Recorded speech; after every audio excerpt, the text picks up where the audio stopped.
ఆదాయపు పన్ను రిటర్న్ల దాఖలు ప్రక్రియ ప్రారంభమైంది. ఐటీ శాఖ గడువును సెప్టెంబర్ 15 వరకు పొడిగించింది. ఐటీఆర్ ఫైలింగ్ సమయంలో పన్ను చెల్లింపుదారులు కొన్ని ముఖ్యమైన విషయాలను తప్పనిసరిగా పాటించాలి. ముఖ్యంగా సరైన ఐటీఆర్ ఫారాన్ని ఎంచుకోవడమైతే ఎంతో అవసరం. నేను మీ Roopa Nagesh. Welcome to Telugu post fact check cyber security series. వార్తల వెనుకున్న వాస్తవాలు, ఏది నిజం ఏది అబద్ధం అన్నీ మీ ముందుంచే మా ప్రయత్నంలో మీరు భాగస్వాములు అవ్వాలంటే ఈ వీడియోను మీరు చివరి వరకు చూసి నలుగురికి షేర్ చేయండి. అలాగే మన ఛానల్ ను కూడా సబ్స్క్రైబ్ చేసుకోండి. 2024 బడ్జెట్ లో చేసిన మార్పులను పరిగణలోకి తీసుకోవాలి. అలాగే అన్ని ఆదాయ వనరులు, మినహాయింపులు ఖచ్చితంగా నివేదించాలి. వార్షిక సమాచార నివేదిక అంటే ఏఐఎస్, అలాగే ఫారం 26AS ను సరిచూసుకోవాలి. ఉద్యోగం మారిన వారు అన్ని యజమానుల నుండి ఫారం 16 ను సేకరించి సమర్పించాలి. హెచ్ఆర్ఏ క్లెయిమ్ చేయాలంటే సరైన పత్రాలు సిద్ధంగా ఉండాలి. తప్పులు చేస్తే జరిమానాలు పడే అవకాశం కూడా ఉంటుంది. పన్ను శాఖ నుండి నోటీసులు రావచ్చు. కేంద్ర ప్రభుత్వం పన్ను చట్టాన్ని సులభతరం చేయాలని లక్ష్యంగా పెట్టుకుంది. పాత ఆదాయపు పన్ను చట్టం 1961లో అమల్లోకి వచ్చింది. ఇది చాలా క్లిష్టంగా ఉండటంతో ప్రభుత్వం కొత్త ఆదాయపు పన్ను బిల్లును 2025లో తీసుకువస్తోంది. ఈ బిల్లును ఈ ఏడాది ఫిబ్రవరిలో లోక్సభలో ప్రవేశపెట్టారు. తర్వాత సెలెక్ట్ కమిటీకి పంపారు. ఇటీవల కమిటీ 4500 పేజీల నివేదికను ప్రభుత్వానికి సమర్పించింది. ఆగస్టు 11న పార్లమెంట్ లో ఈ బిల్లును మళ్లీ ప్రవేశపెట్టే అవకాశం ఉంది. ఇది ఆమోదం పొందితే పన్ను చట్టంలో దశాబ్దాల తర్వాత పెద్ద మార్పు జరగబోతుంది.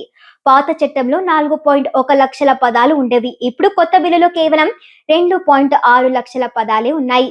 పాత పన్ను సూత్రాలు మాత్రం, అంటే పన్ను విధించగలిగిన ఆదాయం, స్లాబ్లు, మినహాయింపులు అలాగే ఉంటాయి. కానీ భాషను చాలా సరళంగా తయారు చేశారు. పాత చట్టంలో 47 అధ్యాయాలు ఉండగా కొత్త బిల్లులో వాటిని 23కి తగ్గించారు. ఇది పన్ను చెల్లింపుదారులకు చదవడానికి, అర్థం చేసుకోవడానికి సులభతరం చేస్తోంది. ఈ ఏడాది బడ్జెట్లో ఐటీఆర్ ఫారాల్లో నిర్మాణాత్మక మార్పులు జరిగాయి. దీర్ఘకాలిక మూలధన లాభాలపై ఇండెక్షన్ తొలగించబడింది. ఈ మార్పులు జూలై 23 నుండి అమల్లోకి వచ్చాయి. లిస్టెడ్ షేర్లు లేదా ఈక్విటీ ఫండ్స్ నుండి వచ్చే దీర్ఘకాలిక లాభాలపై 12.5% పన్ను విధిస్తారు. స్వల్పకాలిక లాభాలపై పన్ను రేటు 15% నుండి 20%కి పెరిగింది. ఈ మార్పుల ప్రకారం జూలై 23 ముందు తర్వాత వచ్చిన లాభాలను విడిగా చూపించాలి. కొత్త ఐటీఆర్ ఫారాన్ని ఆధార్ నంబర్ను మాత్రమే గుర్తించాలి. ఆధార్ ఎన్రోల్మెంట్ ఐడి వాడకూడదు.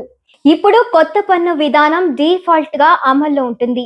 ఐటీఆర్ ఫైలింగ్ చేసే ముందు వ్యక్తులు తమ వార్షిక సమాచార నివేదిక ఏఐఎస్, అలాగే ఫారం 26AS తప్పనిసరిగా చూసుకోవాలి. అందులో ఉన్న వివరాలను ఫారం 16, బ్యాంక్ స్టేట్మెంట్లు, పెట్టుబడి రుజువులతో సరిపోర్చుకోవాలి.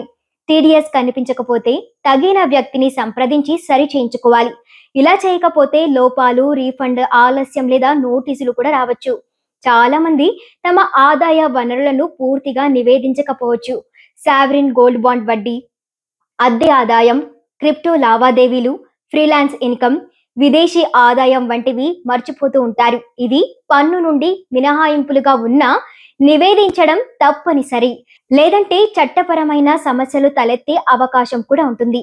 ఒక ఆర్థిక సంవత్సరంలో ఉద్యోగం మారిన వారు అన్ని యజమానుల నుండి ఫారం 16లను తీసుకొని ఆదాయం, టీడీఎస్ వివరాలను కలిపి చూపించాలి.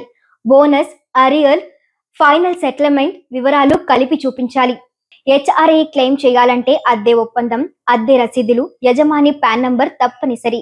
అద్దె 1,00,000 కంటే ఎక్కువైతే పాన్ చూపించాల్సిందే.